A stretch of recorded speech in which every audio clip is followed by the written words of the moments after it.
গল্পকথন by Kallol চ্যানেলে আপনারা শুনছেন শওকত আলীর লেখা দক্ষিণায়নের দিন।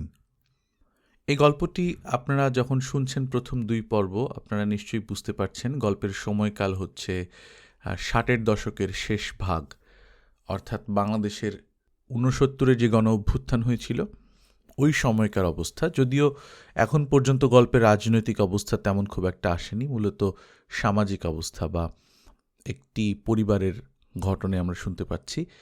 আমার কাছে অত্যন্ত বেশ আরাম লাগে এই ধরনের উপন্যাসগুলো পড়ার সময়, কারণ বাংলাদেশের ওই সময়টায় আমরা যদি রাজনৈতিক অবস্থার কথাটা বাদ দিই, মানুষের সাধারণ জীবনযাপন এত নরম ছিল, এত মোলায়েম ছিল, এত লেস গ্ল্যামারাস ছিল, যেটা এখনকার দিনে খুব চোখে লাগে, যে কারণে আমার কাছে আমার ব্যক্তিগতভাবে অত্যন্ত ভালো লাগে সেই সময়ের মানুষদের কথাগুলো পড়তে। আপনাদের কেমন লাগছে জানাবেন। আজকে পড়ছি 3য় পর্ব।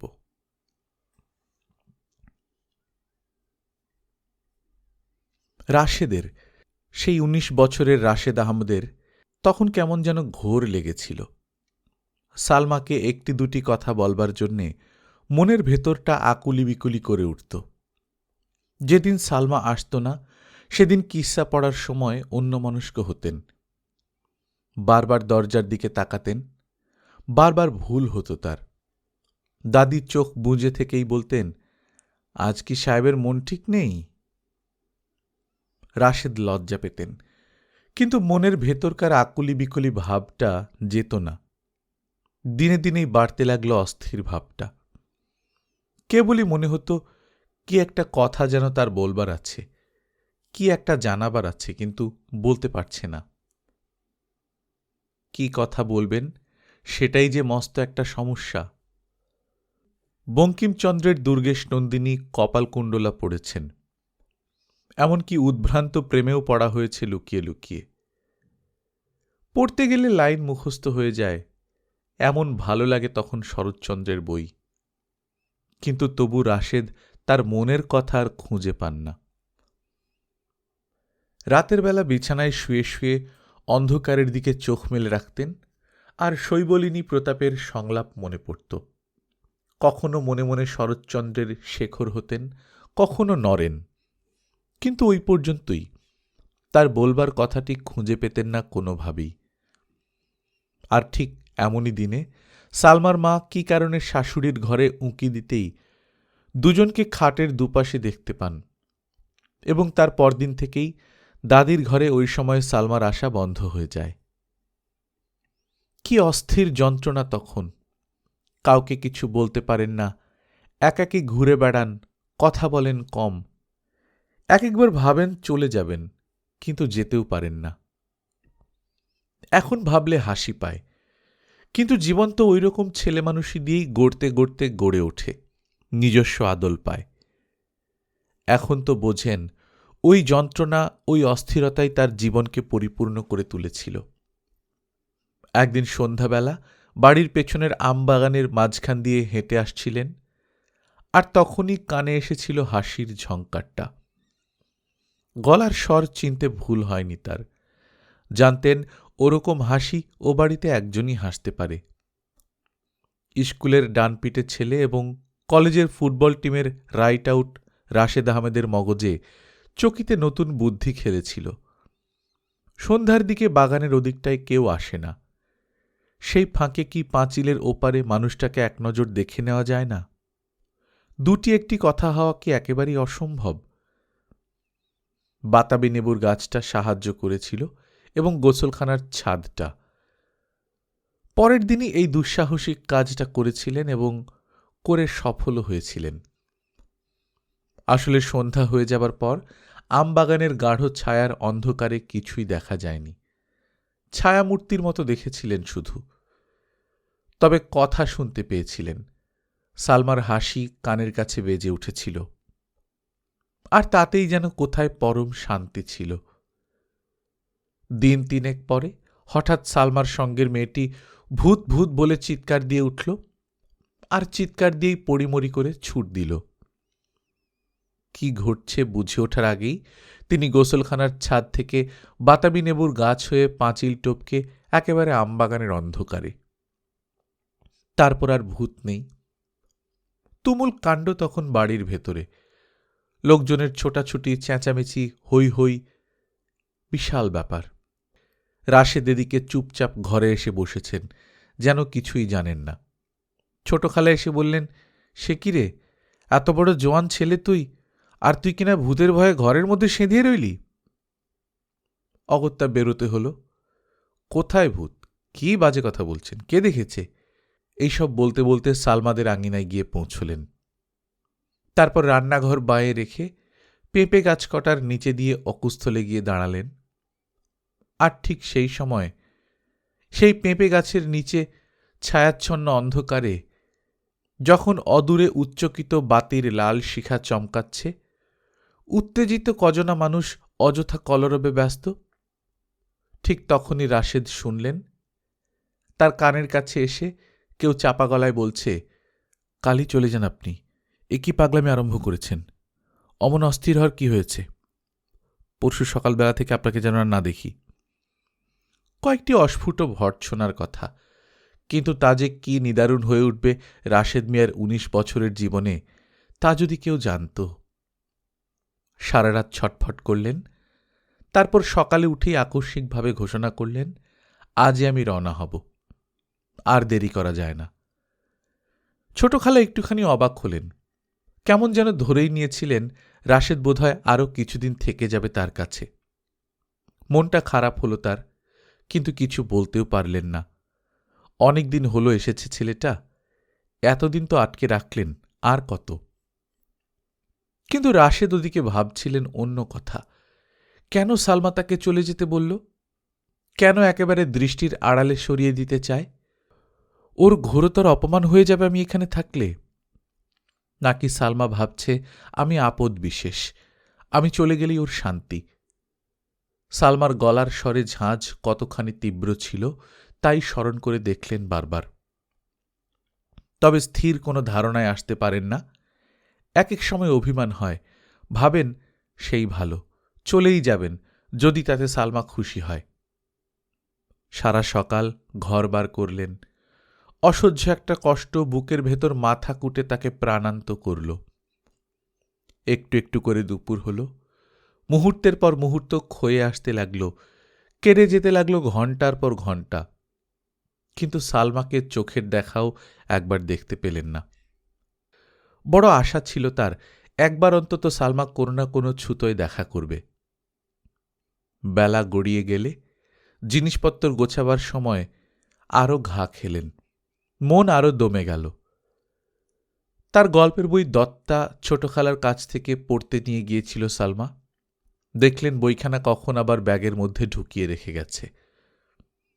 বইখানা হাতে নিয়ে বসে থাকলেন অনেকক্ষণ। বুকের ভেতর তখনও কষ্ট।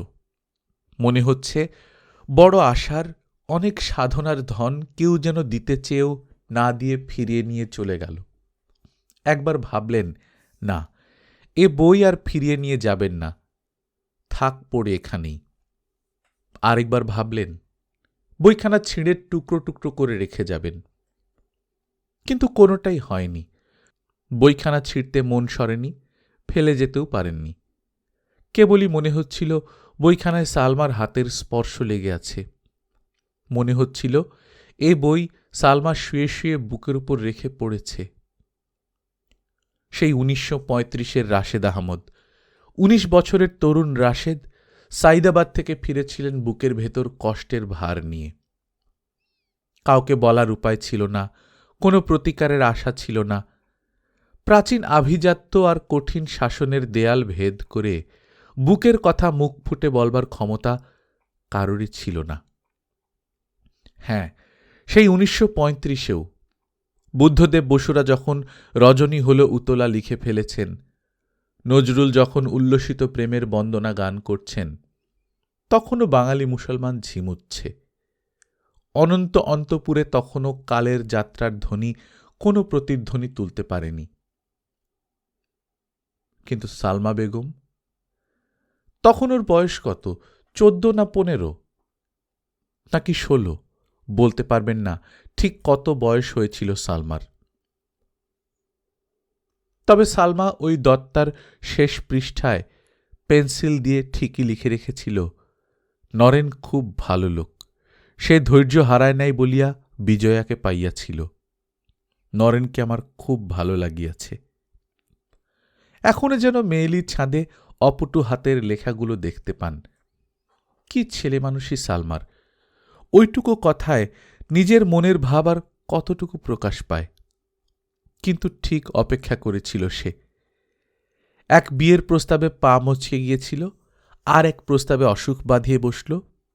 তার পরের প্রস্তাবের সময় ঘটকের টাকে কে যে ইট ছুঁড়ে মেরেছিল ছাদের উপর থেকে, সে ব্যাপারটা এখনো রহস্য রয়ে গেছে সবার কাছে। ওই ঘটনার পর আর কোনো প্রস্তাব আসেনি। রাশেদ সাহেব ব্যাপারটা আগাগোড়া স্মরণ করে হাসেন। সে যুগেও সালমা যা করেছিল তা আর 10টা মেয়ে করত না। সে যুগেও তো আমরা মিসফিট ছিলাম, আর এ যুগেও আমরা মিসফিটই রয়ে গেলাম। তার মনে হয় সালমা বেঁচে থাকলে কি হতো, সেও কি বদলাতে পারত কে জানে। 1935 থেকে 65, 30 বছরের পার্থক্য। কিন্তু 35 বছরের এই সময়টায় গেল কি দ্রুত, কি প্রবল স্রোতের আবর্তে ভরা। তখন ছিল সংস্কার, আর এখন বাধা হয়েছে টাকা পয়সা। তবে টাকা পয়সার হিসেবটা তখনও ছিল। মেয়ের সুখ স্বাচ্ছন্দ্য আর ভবিষ্যতের কথা কেউ কেউ তুলেও ছিলেন। কিন্তু আসল ব্যাপার ছিল মুরব্বীদের কথা টিকবে না ছেলে মেয়েদের কথা টিকবে। ভালোবাসা নয়, সততা নয়, আন্তরিকতা নয়, ওসব কিছুই নয়। কর্তৃত্ব জাহিরের ব্যাপারটাই আসল। সালমা বাপের বাড়ির লোকজনের কোনো কথা মানেনি। ওর জেদ কোথায় গিয়ে ঠেকত কে জানে। ছোট খালার খালুজান না থাকলে একটা কেলেঙ্কারি হয়ে যেত নিশ্চয়ই। সালমার ওই জেদ, তার ভালোবাসার ওই জেদ বিয়ের পরও ছিল। বাপের বাড়ি যেতে চাইত না, বলতো ওখানে গেলে সবসময় তোমার কাছে থাকা যাবে না, ওখানে আমার যেতে ইচ্ছে করে না। এখন বোঝেন সালমা আসলেই জীবনকে ভালোবেসেছিল। তার সেই ভালোবাসা কখনো স্বামীকে, কখনো সন্তানকে, কখনো সংসারকে আষ্টে পৃষ্ঠে জড়িয়ে ধরে রাখতে চেয়েছে। কিন্তু সময়কে কি সালমা ঠেকাতে পেরেছে? সালমার ছেলেই কি সময়কে ঠেকাতে পারল? সময় নিজের নিয়মে বয়ে গেল। কারো মুখের দিকে তাকালো না, ইচ্ছে অনিচ্ছের কথা ভাবল না। তার আপন খেয়ালে কখনো বেগে কখনো ধীরে জীবনকে রক্তাক্ত করে চলে গেল। এক এক সময় প্রশ্ন জাগে, সময় জীবনের এত বিস্ময়কর চেহারা দেখাতে পারে কেমন করে? তাহলে কি সময় মাত্রই দুর্বোধ্য বিস্ময়ে ভরা? আগের থেকে জীবনকে কোনোভাবেই দেখতে দেবে না, শুধুই আড়াল করে রাখবে? তিনি নিজে তো শক্ত পায়ে দাঁড়াতে চেয়েছিলেন, ভবিষ্যতের একটা ছবিও ছিল তার সামনে। কিন্তু জানতেন কি সালমা থাকবে না? জানতেন কি মণি মরে যাবে? এখন তার মনে হয় সময় শুধুই হতাশা, পরাজয় আর মৃত্যু বয়ে আনে। সময় মানেই দুঃখ আর যন্ত্রণা। সময় শুধুই গ্রাস করে নেয় সবকিছু, বাকি রাখে না কিছুই। জীবনকে শুধুই অজগরের মতো গিলে খেয়ে নেয়। এইসবই আবেগতাড়িত মনের কথা। স্ত্রী আর ছেলের কথা মনে এলে ভীষণ কষ্ট হয় তার। যখন গুছিয়ে আনছিলেন সবকিছু, যখন মন মতো সংসার সাজাবার জন্য তৈরি হচ্ছিলেন, তখনই চলে গেল সালমা, তারপর মণি। রাশেদ সাহেব একাকী ঘরে আরও কিছুক্ষণ হয়তো থাকতেন, স্মৃতিচারণার মধ্যে আরও হয়তো ডুবতেন, কিন্তু একাকী থাকা গেল না। শুনলেন রাখি ডাকছে, আব্বা গোসল করে নিন, বেলা হল। মেয়ের মুখের দিকে চোখ তুললেন, দেখলেন ঠিক যেন সালমা। গলার স্বরটা পর্যন্ত অবিকল মায়ের পেয়েছে। সেই ছোট্ট কপাল, ধারালো নাক, কোমল চিবুক আর উজ্জ্বল কালো চোখ, এমনকি ঠোঁটের ডোল আর বাঁ চোখের নিচের ছোট্ট তিলটি পর্যন্ত। এ মেয়ের কপালে দুঃখ আছে, দেখে নিও, মায়ের চেহারা মেয়েদের পেতে নেই। সালমা প্রায়ই বলত। রাখির দিকে আরেকবার তাকিয়ে দেখলেন। মেয়ের মনে এই মুহূর্তে কষ্ট না খুশি অনুভব করতে চাইলেন। একটু পর সহজ হবার জন্যে নিজের মনে হেসে উঠলেন আবার। কি বাজে একটা কুসংস্কার! মিছিমিছি তিনিও মেয়েলি কুসংস্কারের কথা ভাবছেন। একসময় ডাকলেন, রাখিবাই। শান্ত গলার স্বর। রাখি বুঝল আব্বা আজ পুরনো কথা ভাবছেন। আব্বা যখন নিজের মনের ভেতর একাকী হয়ে যান তখনই এরকম হয়। তখনই তার গলায় এমনই স্বর বেজে ওঠে। সে এগিয়ে গেল দুপা, আব্বার মাথায় হাত রাখল, পাকা চুল টানল দুটো একটা, আর অপেক্ষা করল আব্বা কোন কথা বলেন। রাখিবাই, রাশেদ সাহেব বললেন, আমার কেমন যেন মনে হয় তুই নিজের কথা একদম ভাবিস না। নিজের কথা ভাববার সময় হয়েছে তোর। এমএ পাশ করলি, এরপর তোর ভাবনা অন্য কেউ ভেবে দেবে না। আচ্ছা, সে না হয় ভাবব, এখন গোসল করতে যান। রাখি আব্বাকে তাড়া দেয়। রাশেদ সাহেব মৃদু হাসেন। মেয়ে যে তাকে পুরনো ভাবনা চিন্তা থেকে সরিয়ে নিতে চাইছে তা তিনি বোঝেন। বলেন, রাখিবাই, তোর জন্য আমার ভাবনা হয়, কিন্তু আমি যে নিজের কথা ভাবি না এমন কথা কে বলেছে? রাখি বলে। রাশেদ সাহেব মেয়ের চোখের দিকে তাকান। সত্যি নিজের কথা ভাবিস? হ্যাঁ আব্বা, ভাবি। ভাবতাম না আগে, কোনোদিন ভাবিনি, তবে এখন ভাবছি। কিন্তু রাখি থামে। কিন্তু কি? কিন্তু ভেবে কি লাভ আব্বা? যা ভাবি তা তো হয় না। রাশেদ সাহেব ঈষৎ চমকান মনের ভেতর। রাখির অবস্থাও কি তার নিজের মতো হয়ে দাঁড়িয়েছে? রাখির কথার পর আর কথা বেরোতে চাইল না তার। সত্যি তো, যা ভাবা যায় ঠিক সেই রকম ঘটনা তো ঘটে না। আব্বা, আমি ঠিক বুঝতে পারি না। রাখি যেন বলার মতো অনেক কথা একসঙ্গে খুঁজে পায়। এক এক সময় মনে হয় আমার যেন কত কিছু করবার আছে, আবার এক এক সময় মনে হয় আমাকে দিয়ে কিছুই হবে না। আমার দায় নেই, দায়িত্ব নেই। এক এক সময় আমি কিছুই বুঝে উঠতে পারি না আব্বা। মেয়ের কথা শুনে অস্পষ্ট ভয় কাঁপে রাশেদ সাহেবের বুকের ভেতর। মনে পড়ে মনি অমন কথা বলত। যখন ও শয্যাশায়ী তখন একদিন এইরকম কথা জিজ্ঞেস করেছিল। ওর সেই প্রশ্ন শুনে আজকের মতোই কেমন একটা অজানা ভয় কেঁপে গিয়েছিল বুকের ভেতর। মনি জিজ্ঞেস করেছিল, মানুষের জীবন এমন কেন আব্বা? কেবলই ক্ষয়ে যায়, নতুন করে কিছু গড়া কি কিছুতেই সম্ভব নয়? মনির কথা তখন তিনি বুঝতে পারেননি। আজ রাখির কথায় মনির সেই বিষণ্ণ এবং অচেনা স্বরের প্রতিধ্বনি শুনলেন যেন। তার পুরনো স্মৃতি, তার চিন্তাভাবনা, তার সাধ, ভালোবাসা সমস্ত কিছু মথিত করে ভবিষ্যৎ তার চোখের সামনে প্রকাণ্ড একটা প্রশ্ন হয়ে দুলে উঠেছিল সেদিন। আজও সেই প্রশ্নটাকে যেন দোল খেতে দেখলেন চোখের সম্মুখে। জীবন মানে কি খালি ব্যর্থতা আর মৃত্যু? জীবনকে কি নিজের পথে কিছুতেই আনা যায় না? প্রশ্নটা ফের নতুন করে জেগে উঠল তার মনের ভেতর। আর তাতেই ভয় কাঁপল বুকে। ভয় তো অন্য কিছুতে নয়, ভয় অচেনাকে, অস্পষ্টতাকে, দুর্বোধ্যতাকে আর সন্দেহকে। ইচ্ছে হল বলেন, রাখিবাই, জীবনকে তুই সন্দেহ করতে আরম্ভ করেছিস। এ বড় বিপজ্জনক। তুই যে কি করবি সেটা তুই নিজেই জানিস না। কথাটা তার বলতে ইচ্ছে হল, কিন্তু শেষ পর্যন্ত বললেন না। কেননা নিজের জীবন দিয়েই তো জানেন, যে ভয় সম্পর্কে সাবধান হওয়া যায় সেই ভয়ই জীবনকে ঘিরে ধরে চারদিক থেকে। সাবধান হয়েও কিছু হয় না। তখন সন্ধ্যা হচ্ছে। রাখি আকাশে চোখ ফেরাল। রং ধরেছে মেঘে মেঘে। ফুলার রোডের দুপাশের গাছপালায় কিরকম একটা ভেজা ভেজা অন্ধকার। মস্ত তেঁতুল গাছটার কাছে যেতেই লক্ষ্য করল এক কাঠবেড়ালি তেঁতুল গাছের গুড়ি বেয়ে দ্রুত ওপরে উঠে গেল। জারুল গাছের পাতার বেগুনি রঙের উজ্জ্বল ফুলগুলো অন্ধকারেও নজরে পড়ে।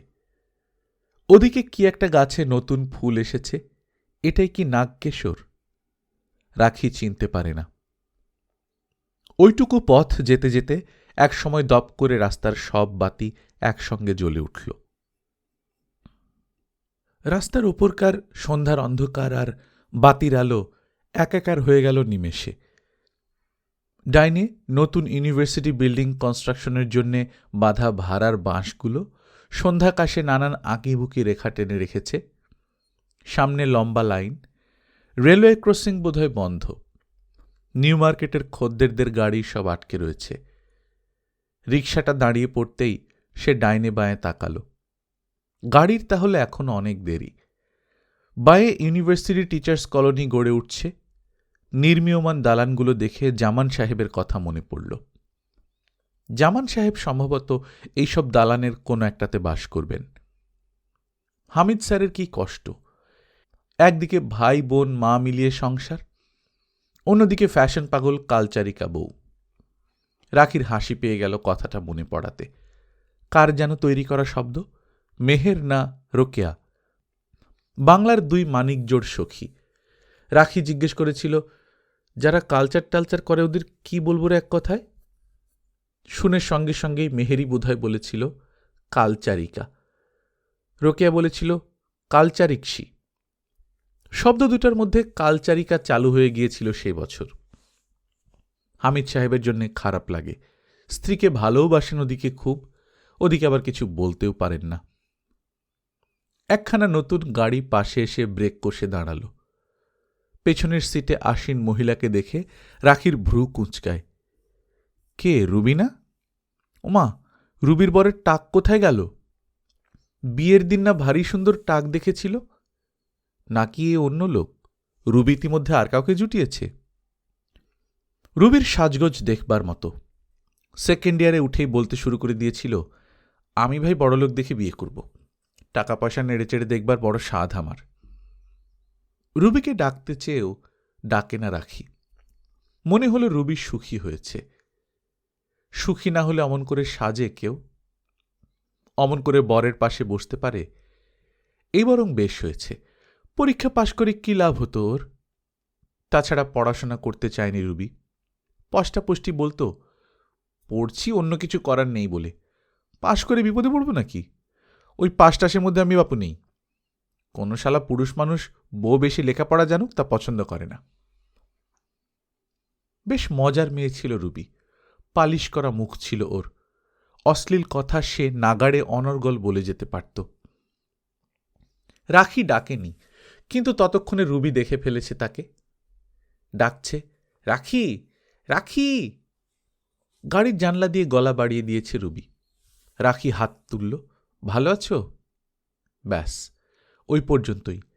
লাইন দেয়া গাড়ি চলতে শুরু করে দিয়েছে তখন। ইচ্ছে থাকলেও দাঁড়াবার উপায় নেই। নাসিমা বাসায় নেই। ওর মা বললেন, এই তো মিনিট কয়েক আগে দুজনে বেরিয়ে গেল, বোধহয় কাছাকাছি কোথাও গেছে, তুমি বসো। রাখি নাসিমার মাকে দেখল। আরও উজ্জ্বল হয়েছেন। উজ্জ্বল কিন্তু শান্ত, নাসিমার মতোই। রাখি দোতলার ব্যালকনি থেকে নিচে তাকিয়ে দেখল। হঠাৎ তার খারাপ লাগল। বাসা থেকে বেরিয়ে ইউনিভার্সিটি গিয়েছিল, সেখান থেকে নার্গিসের ওখানে, নার্গিসের কাছ থেকে এখানে। কারোর সঙ্গে দেখা হল না। অথচ আজ না তার হাসান ভাইয়ের সঙ্গে বেরোবার কথা ছিল। সে নাসিমার মায়ের কাছ থেকে বিদায় নিয়ে নিচে নেমে এলো। তারপর রিকশায় চেপে সোজা বাড়ি। বাড়ি ফিরেও রাখির মন খারাপ ভাবটা কাটে না। সারা বাড়ি চুপচাপ। আব্বা খলিল সাহেবদের ওখানে গেছেন, তার মেয়ের পান চিনি। হাসান ভাই নেই, বুবু একাকী বারান্দায় দাঁড়িয়ে। রাখি নিজের ঘরে কাপড় বদলে কিছুক্ষণ বিছানায় গড়ালো। গড়ালো আর ভাবল, কোনো মানে হয় না। মিছিমিছি সে বাইরে গিয়েছিল। ইউনিভার্সিটি যাওয়ার সত্যিকারের কোনো দরকার ছিল না। নার্গিসের কাছে যাওয়ারও কোনো প্রয়োজন ছিল না। আর নাসিমার কাছে যাওয়া তো শুধু কৌতূহলের জন্যই। কোনো মানে হয় না এইভাবে ঘুরে বেড়ানোর। সে নিজেকে শাসন করে, বলে, এইভাবে এলোমেলো ঘুরে ঘুরে তোর কি লাভ হয়? নাকি সে চাইছিল? নিজেকে তিরস্কার করার পরও প্রশ্ন জাগে মনে। সে মনে মনে চাইছিল জামান সাহেবের সঙ্গে যেন দেখা হয়, নাকি নার্গিসের প্রেম চর্চার নতুন গল্প শোনার জন্যে লোভ হয়েছিল তার, আর নাসিমার নতুন অভিজ্ঞতার বর্ণনা শুনতে পাবে সেই আকর্ষণই কি তাকে টেনে নিয়ে গিয়েছিল আজিমপুর পর্যন্ত? এইরকম প্রশ্ন রাখিকে ভয় পাইয়ে দেয়। সে মনের ভেতরে আরও এলোমেলো হয়ে যায়। কেন সে বাইরে বেরোতে চাইছে? এর কারণ কি শুধু উদ্দেশ্যহীনতা? উদ্দেশ্যহীনতার জন্যেই কি সে এইরকম এলোমেলো হয়ে যাচ্ছে? যদি তাই হয়, তাহলে হাসান ভাইয়ের চাকরির প্রস্তাবটাই বা এড়াতে চাইছে কেন? রাখি ভেবে ভেবে কুল পায় না। হাসান ভাইয়ের মুখোমুখি হতে সংকোচ হচ্ছিল, তবু সে মুখোমুখি হল। হাসান ভাই সোজাসুজি জিজ্ঞেস করল, কই, তুমি তো কাল আমার সঙ্গে গেলে না? ভদ্রলোককে আমি বসিয়ে রেখেছিলাম তোমার জন্যে? ছি ছি, এরকম হবে ভাবলে তোমার চাকরির ব্যাপারে আমি কথা বলতাম না। হাসান ভাই বিলক্ষণ চটেছে, রাখি বুঝল, কিন্তু কিছু বলল না। জানে বলে কোনো লাভ নেই। যা ইচ্ছে যতক্ষণ ইচ্ছে এখন বলবে হাসান ভাই। হাসান ভাই বলে চলল, তুমি এমন ইরেসপন্সিবল হবে আমি ভাবতেই পারিনি। আজকাল এমন চাকরি কেউ সহজে পায়, আর তুমি পাত্তাই দিলে না। স্ট্রেঞ্জ, এরকম তো ছিলে না তুমি। এক নাগাড়ে বকাবকি করে একসময় হাসান ভাই চলে গেল। আব্বা শুনেও যেন শুনলেন না। বুবু কিছুটা অনুযোগ করল, বলল, তোর যাওয়া উচিত ছিল রাখি। বলেছিলি যখন যাবি, তবু একটা কাজ হতো। এভাবে ঘরে বসে থেকে লাভ কি? রাখি অপ্রস্তুত হল, লজ্জা পেল, বোকার মতো হাসতে চেষ্টা করল। শেষে বলল, কাল ঠিক যাব, দেখো তোমরা। সেদিন ঠিকই হাসান ভাই নিয়ে গেল। 7 তলা বাড়িটা মাথা উঁচু করে দেখে সে। ট্রাভেল এজেন্সির অফিস, এক কথায় নাম ওভারসিজ। কাচের দেয়ালের ওপরে নানা এয়ারলাইনের বিজ্ঞাপন, 2-3টে প্লেনের মডেল সাজানো। একটা লম্বা ঘর পার হয়ে যেতে হয়। ঘরে বেশ কয়েকটা টেবিল, কয়েকজন মানুষ কাজে ব্যস্ত। 2টি মেয়েকেও দেখে সে। টেবিলের সারি পার হয়ে দুপাশে 2খানা কামরা, তারপর বড় সাহেবের ঘর। ভেতরে ঢুকতেই এক ভদ্রলোক চেয়ার ছেড়ে উঠে দাঁড়ালেন। হ্যালো। তারপর হাত বাড়িয়ে রাখিকে বসতে বললেন। হাসান ভাই বলল, আজ একেবারে সঙ্গে নিয়ে এসেছি, রোকেয়া রাশেদ। রাখির নাম বলে হাসল হাসান ভাই। তারপর আবার বলল, মিস রোকেয়া রাশেদ, এরই কথা বলেছি, my sister in law. Mazhar Khan পরিপূর্ণ চোখ তুলে রাখির মুখের দিকে তাকালেন, বললেন, আপনার কথা হাসান সেদিন বলছিল, আপনি আসাতে খুব খুশি হয়েছি। চাকরিটা যেন তৈরিই হয়েছিল। রাখির সঙ্গে কথাবার্তা হলো থেমে থেমে। ভদ্রলোক হাসান ভাইয়ের সঙ্গেই নানান কথায় মেতে রইলেন। এক ফাঁকে জিজ্ঞেস করলেন, কিছু করছেন এখন? জি না। সে কি স্ট্রেঞ্জ, কিছুই করছেন না? হাসান ভাই জবাব দিল রাখির হয়ে, বলল, she is trying for an overseas scholarship, তা বোধ হয় দেরি হবে পেতে। একেবারে ঘরে বসে থাকার চাইতে। হ্যাঁ শিওর। রাখির মনে হলো মজহার খান খুশি হয়েছেন। বললেন, কালই জয়েন করুন। অ্যাপয়েন্টমেন্ট অ্যাপ্রুভড হয়ে আসবে করাচি থেকে, তবে ওতে অসুবিধা নেই। এখানকার ব্যাপারে ঢাকা অফিস যা করে সেটাই হয়। শুধু শুনে গেল সে। মাঝার খান চাকরির ব্যাপারে যত না কথা বলেন, তার চাইতে অনেক বেশি বলেন ব্যবসার ব্যাপারে। আর সব কথাই হলো হাসান ভাইয়ের সঙ্গে। কারা কোথায় নতুন কোম্পানি খুলছে সেই নিয়ে নানাবিধ মন্তব্য দুজনার। ঢাকায় যে ব্যবসা আরও বাড়বে সেই কথা হলো। 5 ইয়ার প্ল্যানের ব্যাপারটা যে ভাঁওতা নয়, শিগগিরই টাকা পয়সা এসে যাচ্ছে, এসব কথাও উঠল। রাখি শুধু শুনে গেল। এ যেন আলাদা একটা জগৎ। মনে হচ্ছিল তার চিরকালের চেনা জগতের একেবারে বাইরে কোথাও এসে পড়েছে সে। শুধুই শোনা, তার বলবার কিছু নেই। একসময় মাঝার খান রাখির দিকে তাকিয়ে বললেন, যদি কিছু মনে না করেন তাহলে অনুরোধ করছি আপনারা আমার সঙ্গে লাঞ্চে আসুন। রাখি অপ্রস্তুত হয়, অপ্রস্তুত এবং বিব্রত। সেটা লক্ষ্য করে হাসান বলে, এক্ষুনি যদি কোনো কাজ না থাকে তাহলে ক্ষতি কি? রাখি তবু বলে, না ধন্যবাদ, এক জায়গায় আমাকে যেতে হবে। মাঝার খান একটুখানি হাসলেন, বললেন, তাহলে খুলেই বলি, ওভারসিজের ম্যানেজিং পার্টনার নদভী সাহেব আজ এসেছেন, তিনিও লাঞ্চে থাকবেন। তাহলে আপনার চাকরির ব্যাপারটা আজকেই পাকাপাকি হয়ে যেত। তবু রাখি কিছু বলতে পারে না। এমন পরিস্থিতিতে সে জীবনে পড়েনি। হাসান ভাই জানালেন, ঠিক আছে, আমরা তাহলে থাকছি। কতক্ষণের ব্যাপার? রাখি দেখে, শুধু দেখে নয়, বরং বলা যায় অনুভবও করল। দিনের বেলাতেই বাতি জ্বলছে, টাইপ মেশিনের অনবরত পটাপট শব্দ, অ্যাংলো মেয়েটি কি যেন লিখে চলছে, ওদিকে জুতোর চলাফেরার শব্দ হচ্ছে। গোটা পরিবেশটাই অন্যরকম। বাসায় ফিরে এসে রাখি চুপ। চাকরি হয়েছে শুনেও আব্বা কিছু বললেন না, যেন জানতেন চাকরিটা রাখির হবেই। বুবু জিজ্ঞেস করে, কেমন লাগলো?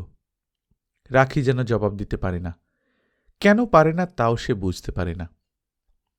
আসলে খারাপ লেগেছে বলতে পারলে কথা ছিল, কিন্তু নাদভী সাহেব, মাঝার সাহেব খুব সুন্দর ভদ্র ব্যবহার করলেন।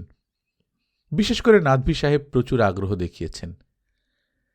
লাঞ্চ শেষে নাদভী সাহেব বিদায় নেবার পর মাঝার খান অফিসে ফিরে এসে বললেন, মিস রাশেদ, আপনি থাকাতে খুব ভালো হয়েছে।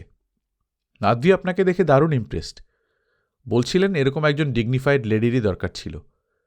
আপস্টার্ট ফার্স্ট মেয়েদের যা চলাফেরা, তাতে ফার্মের প্রেস্টিজের কথা সবসময় ভাবতে হয়। আগাগোড়া সর্বক্ষণ মাঝার সাহেব রাখির দিকে নজর রেখেছেন। রাখি ভদ্রলোকের চোখে কেমন একটা বিচিত্র দৃষ্টি লক্ষ্য করেছে। কে জানে, ভদ্রলোক বাঙালি নন বলেই হয়তো বা তার দৃষ্টিতে অমন নিঃসংকোচ ভাব। একবার মনে হচ্ছিল ভদ্রলোক বোধহয় তাকে যাচাই করে দেখছেন, প্রত্যেকটা ভঙ্গি হিসেব করে মাপছেন। নাদভী সাহেব মাঝার সাহেবের চাইতেও কম বয়সের মানুষ, অন্তত চেহারায় তাই মনে হল। খোলাখুলি চোখ মেলে তাকিয়ে দেখেননি, চোখে মুখে একটা সংকোচের ভাব সবসময় ছিল, তবে আগ্রহের সঙ্গে কথা বলেছেন আর নিজের মনে নিঃশব্দে হেসেছেন। রাখির তখন, সেই মুহূর্তেও জামান সাহেবের কথা মনে পড়েছে। জামান সাহেব কখনো এদের মতো করে কথা বলেন না, না, অন্তত মাঝার সাহেবের মতো চোখের দিকে তাকিয়ে কথা বলতে সে কখনো দেখেনি। সবাই ভালো ব্যবহার করলেন, একটা ভালো মাইনের চাকরিও তার হয়ে গেল। অতি সহজেই হয়ে গেল। কিন্তু তারপর কি হবে? রাখির কথাটা হঠাৎ মনে হতেই অস্বস্তি লাগতে আরম্ভ করল। এ চাকরি সে করতে পারবে কি?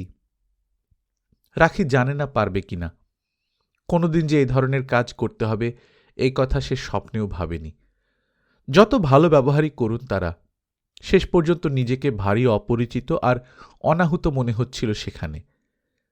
মানুষগুলো, সাজানো চেয়ার টেবিল, লম্বা ঘরখানা, সব যেন অন্যরকম।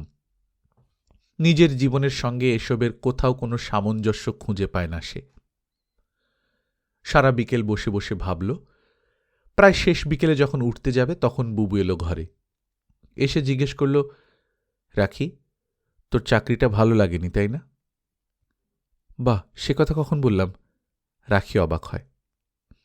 বুবু রাখির চেহারা দেখেই সম্ভবত হাসে, বলে, এতে মন খারাপ করার কি আছে? ভালো না লাগলে যাস না। যা ভালো না লাগে তা করতে যাবি কেন? রাখি বিব্রত হয়, কিন্তু তবু নিজেকে লুকোয় না। বলে, আসলে জানো বাবু, আমি ঠিক বুঝতেই পারলাম না চাকরিটা আমার কেমন লাগলো। সব কেমন যেন নতুন, বুঝতে পারছি না শেষ পর্যন্ত কি হবে। বুবু ঘর থেকে টেনে বাইরে নিয়ে এলো। হাসান ভাই বলল, আমাদের খাওয়াটা কবে হচ্ছে ম্যাডাম? রাতে খাবার টেবিলেও আব্বা কিছু বললেন না। রাখি মুখোমুখি খেতে বসে বারবার করে আব্বার দিকে তাকিয়ে দেখছিল। আব্বা তার চাকরি সম্বন্ধে একটি কথাও বললেন না। রান্নার প্রশংসা করলেন, চিংড়ি মাছের মালাইকারি অনেকদিন রান্না হয় না, বুবু এবার জলপাইয়ের আচার দেবে কিনা, মরিয়মের মা দেশে গেলে যেন কাজের লোক দিয়ে যায়, এমন অনেক কথা হল। তারপর খাওয়া শেষ করে উঠে গেলেন। রাখি চুপ করে থাকল, দেখল শুধু। আব্বা কখনো এমন করেন না। সে বুঝতে পারে না আব্বা তার চাকরি নেওয়াটা পছন্দ করেছেন কিনা। নিজের ঘরে ফিরে এসে রাখি আবার একই ভাবনায় পড়ল। বারান্দায় দাঁড়িয়ে দাঁড়িয়ে অনেকক্ষণ ভাবল। মণি ভাইয়ের কথা মনে পড়ল। মণি ভাই বেঁচে থাকলে কি বলতো আজ? এমএ পাশ করেছে, ৬০০ টাকা মাইনের চাকরি হয়েছে। শুনলে কি বলতো মণি ভাই? আব্বার মতোই কি চুপ করে থাকত? রাখি নিশ্চিন্ত হতে পারে না। তার প্রিয় আকাশের দিকে তাকায়। কেউ তাকে কিছু বলছে না। তার নিজের দিক থেকেও কোনো আপত্তির কারণ সে খুঁজে পাচ্ছে না। কিন্তু তবু সে সহজ হতে পারে না। সে বুঝতে পারছে না, ধরতে পারছে না, কিন্তু তবু মনে হচ্ছে কোথায় যেন একটা বাধা থেকে যাচ্ছে। সেটা কোনোরকম সংস্কার থেকে, না নিজে সে এই ধরনের কাজের কথা কখনো ভাবেনি বলে, তা সে নিজেই বলতে পারে না। তবু রাখির কেমন আশা হয়, আব্বা হয়তো কাল সকালেই ডেকে বলবেন, রাখি, তোকেও চাকরি করতে হবে না। কথাটা ভেবে স্বস্তি পায়। মনে মনে প্রার্থনা করে আব্বা যেন ওই রকমই কিছু একটা বলেন। তখন রাত হয়েছে। কে যেন পুরনো গানের সুরে গিটার বাজাচ্ছে। ফিল্মের গান বোধ হয়। তবু অনেকক্ষণ ধরে কান পেতে শোনে রাখি। রাতের অন্ধকারে শহরের আকাশে আলোর আভা জেগে আছে কোথাও কোথাও। আকাশের বুক তারায় তারায় ছাওয়া। একবার মনে হল কেউ যেন কোথায় গান গাইছে। ভারী অথচ ভাঙা ভাঙা গলায় মৃদুস্বরে গান গাইছে। কান পাতল রাখি গান শোনার জন্যে, কিন্তু শুনতে পেল না। চারিদিকে চুপচাপ নিঃশব্দ। তারপর আবার যখন সে আকাশ ভর্তি তারার দিকে চাইল, মায়ের কথা ভাবল, মণি ভাইয়ের কথা ভাবল, তখন আবার মনে হল সত্যিই যেন কে গান গাইছে কোথায়। ফোন ধরতেই পরিচিত ভঙ্গিতে কে যেন ডাকে, হ্যালো, রোকেয়া রাশেদ কি আছেন? রাখি চিনতে পারেনি। অফিসে মেজাজে বলল, বলুন, কথা বলছি। কেমন আছো? আমি জামান। রাখি চমকে উঠল। ভাবতেই পারেনি কখনো জামান তাকে এভাবে ডাকবেন। সে কিছুটা অপ্রস্তুত হয়, বলে, টেলিফোনে আপনার গলা একদম চেনা যাচ্ছে না। জামান উত্তরে বলেন, গলার দোষ না টেলিফোনের বলা মুশকিল। জামানের উত্তরে খোঁচা ছিল, কিন্তু রাখি হজম করল চুপচাপ। তার মনে হলো কি যেন বলতে চাইছেন জামান সাহেব, কিন্তু বলতে পারছেন না। শেষে বললেন, তোমার কাছে খান কয় বই আছে আমার, এখন তো ওগুলো তোমার কোনো কাজে লাগছে না। জি, কালই পাঠিয়ে দেব। আগেই পাঠানো উচিত ছিল। কিছু মনে করো না, বইগুলো দরকার হয়ে পড়েছে বলেই বিরক্ত করছি। একটু থেমে আবার বললেন, তারপর আর কি খবর বলো? কি বলবো বলুন? তোমার কথা, চাকরি কেমন লাগছে? ভালো, এখনো সব কাজ বুঝে উঠতে পারিনি, তবু ভালোই লাগছে। তোমার কি সময় হবে? জামান সাহেব প্রসঙ্গ ফিরিয়ে নিলেন। বললেন, ইউনিভার্সিটিতে এসো না একদিন। জি আসবো, হাতের কাজগুলো গুছিয়ে উঠলেই আসবো একদিন। ফোন ছেড়ে দেবার আগে জামানের স্বর হঠাৎ বিষণ্ণ হয়ে উঠল। বললেন, রাখি, আমার আশ্চর্য লাগে তুমি ট্রাভেল এজেন্সিতে চাকরি করছো। ফোনে মিনিট দুয়েকের কথা, কিন্তু তারপরেও অনেকক্ষণ রাখি হাতের কাজ ফেলে বসে রইল। জানলা দিয়ে বাইরে তাকালো। মনে হলো জামান তার চাকরি পছন্দ করেনি। একবার মনে হলো জামান হয়তো চাইছিলেন সে কলেজে চাকরি করুক। খুব সম্ভবত জামান চাইছিলেন তার সঙ্গে দেখাশোনার সুযোগ থাক, এমন চাকরি করুক রাখি। জামান ফোন ছেড়ে দিলেন, কিন্তু রাখি বুঝল জামান কথাটা বললেন না। বলতে চাইছিলেন, কিন্তু বললেন না। একটা চাপা অভিযোগ সকল ভদ্রতা রক্ষার চেষ্টা ভেদ করে ফুটে বেরোচ্ছিল। কিন্তু রাখি কি করবে? রাখির মনে পড়ে সপ্তাহ দুয়েক আগে দেখা হয়েছিল। জামান রাস্তায় দাঁড়িয়ে পড়েছিলেন। রিকশা থেকে নেমে রাখির রিকশার কাছে এসেছিলেন। উৎসুক চোখে কুশল জিজ্ঞেস করেছিলেন।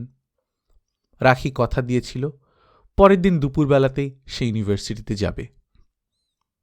কিন্তু তারপর কটা দিন কেমন যেন তালগোল পাকিয়ে গেল সব কিছুতেই। সকাল 9টার দিকে অফিসে আসতে হয়। মাঝার সাহেব এখন কাজ বোঝাচ্ছেন তাকে। তার চেম্বারে বসতে হয় কিছুক্ষণ। তারপর সেখান থেকে ফিরে নিজের কামরায় বিল, ড্রাফট, ট্রাভেলার্স চেকের হিসেবে একটা এয়ারলাইনের টিকিটের সঙ্গে অন্য এয়ারলাইনের টিকিটের বদল, বিভিন্ন কাগজে বিজ্ঞাপন ঠিক ঠিক পাঠানো হলো কিনা এইসব খোঁজ, নানান ধরনের চিঠিপত্রের জবাব, এইসব বুঝে উঠতে উঠতে 2টো বেজে যায়। এরই মাঝখানে আবার চিঠিপত্রগুলো টাইপ হয়ে আসে, সেগুলোর উপর চোখ বোলাতে হয়। লাঞ্চের পর মাঝার সাহেব দেখতে আসেন কাজকর্ম ঠিক ঠিক মতো হচ্ছে কিনা। এক দিন আবার 2-1 ভদ্রলোককে সঙ্গে নিয়ে আসেন, পরিচয় করিয়ে দেন। বললেন, এরা হচ্ছেন আমাদের পেট্রন, এদের ব্যাপারগুলো কিন্তু আপনাকেই দেখতে হবে। রাখি সামাল দিতে পারে না এক দিন। গত কয়েকদিন আর অন্য কিছু ভাবতে পারেনি সে। এখন টেলিফোনে কথা হবার পর জামান সাহেবের কথাগুলো তাকে নতুন করে ভাবালো। হাতের কাজ ফেলে রেখে সে ভাবতে বসল। সে ভাবত না আব্বা যদি তার কাছে আগের মতো সহজ হতেন, যদি ডেকে বলতেন, রাখিবাই কেমন লাগছে নতুন চাকরি, তাহলে সে ভাবত না। মনে করত সবাইকে যা করতে হয় তাই সে করে যাচ্ছে। আগে যেমন পড়াশোনা করত, এও তেমনই একটা ব্যাপার। ভাবতে ভাবতে সময় পার হয়ে যায়। এক সময় সে অফিস থেকে বেরিয়ে পড়ে। মতিঝিলের অফিস পাড়ায় তখন শেষ বেলার তাড়া। রাস্তায় নেমে রিকশা নিল। তাকে বেরোতে দেখে দরজার কাছে দাঁড়িয়ে মাঝার সাহেব জিজ্ঞেস করলেন, কোথাও যাবেন বুঝি? রাখিকে গম্ভীর হতে হলো প্রশ্ন শুনে। বলল, একটু ব্যক্তিগত প্রয়োজনে আগেই বেরুচ্ছি। মাঝার সাহেব অপ্রস্তুত হন রাখির কথা শুনে। তাড়াতাড়ি বলে ওঠেন, নিশ্চয়ই নিশ্চয়ই, আগেই বেরোবেন বই কি। তারপর মাঝার সাহেব গাড়ির কথাটা বললেন, ড্রাইভার আপনাকে দিয়ে আসুক বরং। রাখি পাশ কাটায় সেই গাড়ি দেওয়ার প্রস্তাবে, বলে, অনেক ধন্যবাদ, কাছেই যাচ্ছি, মিছিমিছি গাড়ি কি হবে। কথাটা বলেই রাস্তায় নেমে এসেছে সে। মাঝার সাহেবকে কিছু বলবার সুযোগ দেয়নি। মতিঝিলের রাস্তাটুকু হাঁটে সে স্টেডিয়াম পর্যন্ত। অক্টোবরের রোদে এখনো দারুণ ঝাঁঝ, তবু ভালো লাগে। হাঁটতে হাঁটতে দেখে এক জায়গায় উঁচু দালানের আড়ালে 3টি বাচ্চা মার্বেল খেলছে। এক বুড়ো রিকশাওয়ালা ভাঙা রিকশা টেনে টেনে নিয়ে চলেছে। এক হোটেলের গেটের কাছে 2জন উর্দি পরা বেয়ারা সিগারেট ফুঁকতে ব্যস্ত। নতুন লাল দালানটার গায়ে কেমন মেটে মেটে রং। এখন কোথায় যাবে সে? ডাইনি বায়ে তাকায় সে দাঁড়িয়ে দাঁড়িয়ে। কোন দিকে যাবে সে, ডাইনি না বায়ে? এই মুহূর্তে বাসায় ফেরার কথা তার মনে আসছে না, বরং জামান সাহেবের কথা মনে পড়ছে। ঘড়ির দিকে তাকায়, 4টে বাজতে 20 মিনিট। আজ বৃহস্পতিবার, জামান সাহেবের ইউনিভার্সিটিতেই থাকবার কথা। সে যখন রিকশার দিকে ডাইনি বায়ে তাকাচ্ছে, ঠিক তখনই দেখে একটি লোক হেঁটে আসছে। দেখে সে থমকায়, ডাইনি বায়ে আবার তাকায়, যদি রিকশা পাওয়া যায়, যদি কোথাও আড়াল নেওয়া যায়। রাখি 2 মুহূর্ত অপেক্ষা করে সোজা সামনের দিকে হাঁটতে আরম্ভ করে দেয়।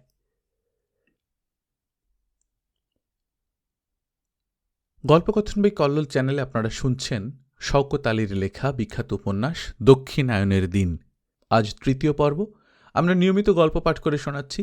আপনারা যারা প্রথমবারের মতো শুনছেন, কাইন্ডলি সাবস্ক্রাইব করে নেবেন। গল্প পাঠ ভালো লাগলে বন্ধুদের সঙ্গে শেয়ার করবেন। নিজে ভালো থাকবেন, আশপাশের লোকজনকে ভালো রাখবেন। টাটা।